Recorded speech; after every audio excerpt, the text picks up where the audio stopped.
Merci d'être là. Donc, tout d'abord, j'aimerais remercier tout le monde d'être ici et féliciter les nouveaux ministres pour leur nomination. C'est un grand honneur. C'est un sur 1 million Canadiens qui sont ministres. Donc, peu importe la couleur politique, il faut reconnaître que c'est un accomplissement d'être nommé. Le Parti conservateur va évidemment prendre très sérieux la responsabilité de tenir responsable le gouvernement en posant des questions et en s'opposant aux décisions qui sont mauvaises pour les Canadiens. Mais ça ne signifie pas qu'on s'oppose par réflexe à tout ce que le gouvernement fait, particulièrement en ce qui concerne les affaires étrangères et les négociations avec les États-Unis. On va défendre les travailleurs, les industries et l'identité canadienne en travaillant avec le gouvernement. Et lorsque le gouvernement agit dans l'intérêt de notre pays, on va le soutenir. On va examiner ce qu'ils font. Quand ils auront raison, on va les soutenir, mais lorsqu'ils ont tort, on va s'y opposer. On veut que notre pays réussisse. On veut le meilleur pour le Canada. On espère que le gouvernement va prendre les bonnes décisions. On a fait campagne pour rétablir la promesse du Canada, que chacun qui travaille fort a le droit d'une belle maison abordable dans une rue sécuritaire, un bel avenir, que peu importe vos origines, si vous travaillez fort, vous devriez pouvoir accomplir vos règles. Et pour le faire, il faut des changements dans les politiques gouvernementales. Ça veut dire augmenter le pouvoir d'achat des travailleurs et des aînés en réduisant les dépenses, le gaspillage, les déficits et les impôts. Ça signifie retirer les barrières bureaucratiques pour que nos entreprises puissent construire plus de logements abordables et exploiter nos ressources naturelles. Ça signifie remettre l'argent dans les portefeuilles des Canadiens. Ça signifie de protéger nos rues avec des lois plus sévères et des frontières plus fortes.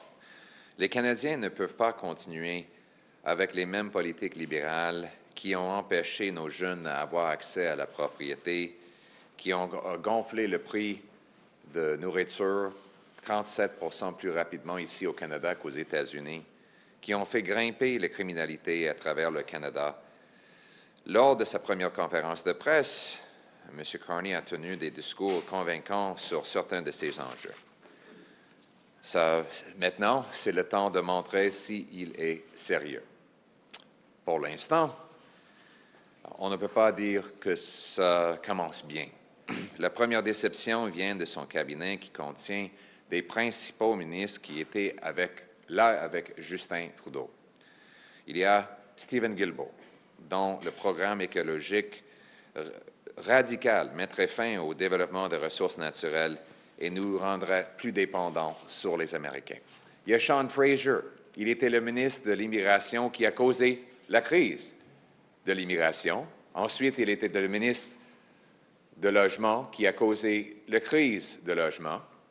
Et maintenant, on s'attend à ce qu'il sera le ministre pour régler la crise de criminalité, aussi causée par les libéraux. Mme Freeland, qui a eu des énormes déficits et des hausses de taxes et impôts, on paye maintenant 1 milliard de dollars par semaine pour l'intérêt sur notre dette nationale grâce à ces dépenses hors de contrôle et elle reste dans le cabinet. M. François-Philippe Champagne, il était le ministre de l'Industrie lorsque le Canada avait la pire croissance économique parmi tous les pays du G7 et il a contribué à le pire économie depuis une génération. Maintenant, il est en charge des finances. La liste continue avec Joly, Leblanc, Haïdou, Anand. Anand, en passant, était le président du Conseil du Trésor qui a permis les dépenses bureaucratiques d'exploser hors de contrôle. Les mêmes groupes de Justin Trudeau, 14 ministres Trudeau, sont désormais dans le cabinet de Carney. Ça, ce n'est pas le changement que M. Carney a promis. C'est toujours la même recette libérale alors que le pays a plus besoin d'un vrai changement. Même les nouveaux ministres dans le cabinet libéral apportent avec eux des mauvaises idées libérales. Gregor Robertson, par exemple, il était un supporter de légalisation des drogues dures. Lorsqu'il était le maire de Vancouver, il y a eu une augmentation de 600 % dans le nombre de surdoses dans la ville.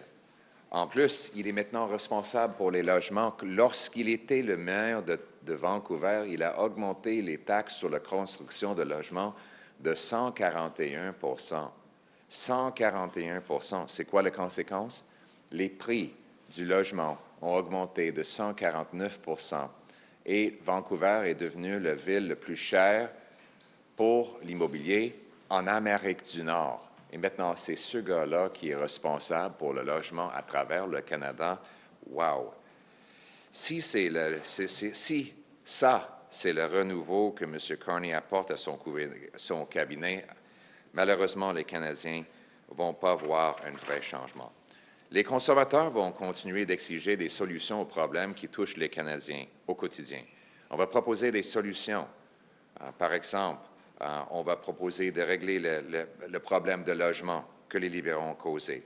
Ce n'est pas en créant les nouvelles bureaucraties, c'est en éliminant les bureaucraties et les taxes pour inciter plus de construction. On va proposer des solutions à la criminalité en mettant des vrais criminels récidivistes en prison.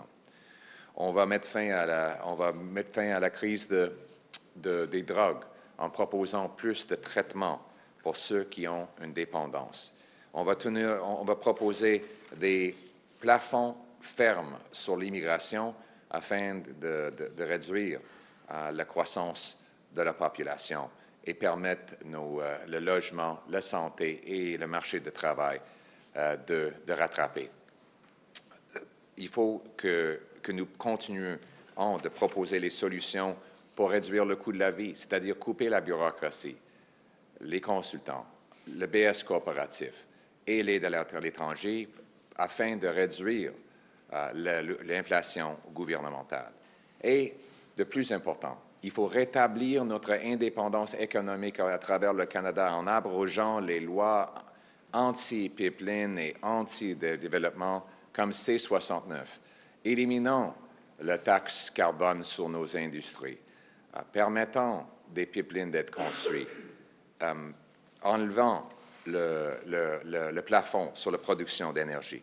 Ça va être nécessaire afin de rétablir une croissance économique et devenir plus indépendant face aux États-Unis. On va défendre les jeunes et on va se battre pour leur avenir. On va se battre pour les travailleurs qui ont besoin de meilleurs emplois et des meilleurs salaires. On va se battre pour toutes les régions du Canada, pour unir notre pays. Je suis fier d'avoir mené une campagne qui a invité des gens de toute origine, de tout âge, des gens qui n'ont jamais été des conservateurs auparavant, et eux autres, ils veulent que nous nous battons pour eux. On a toutes les ressources ici au Canada et tous les outils pour être le pays le plus riche au monde.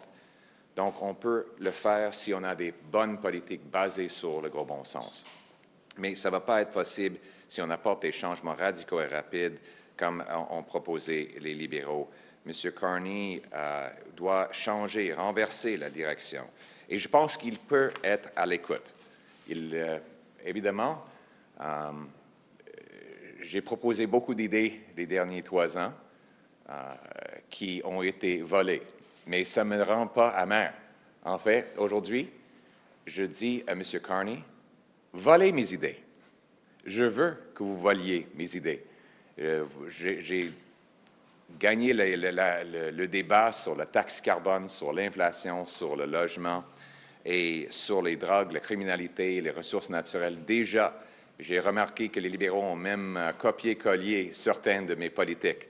Donc, nous allons continuer de proposer des bonnes solutions et nous espérons que le gouvernement va en fait accepter d'écouter nos approches. Et là où ils le font, s'ils le feront, on va appuyer ces genres de politiques. Donc, chaque jour et par tous les moyens, on va se battre pour notre peuple, pour notre pays, afin de redonner aux gens le contrôle de leur vie, avec des salaires plus élevés, une énergie abondante et abordable, l'accès à la propriété, des impôts et des taxes plus bas, des rues sécuritaires et une force armée plus forte. C'est ce que nous ferons pour notre pays, pour mettre le Canada d'abord. C'est notre but et on va le faire.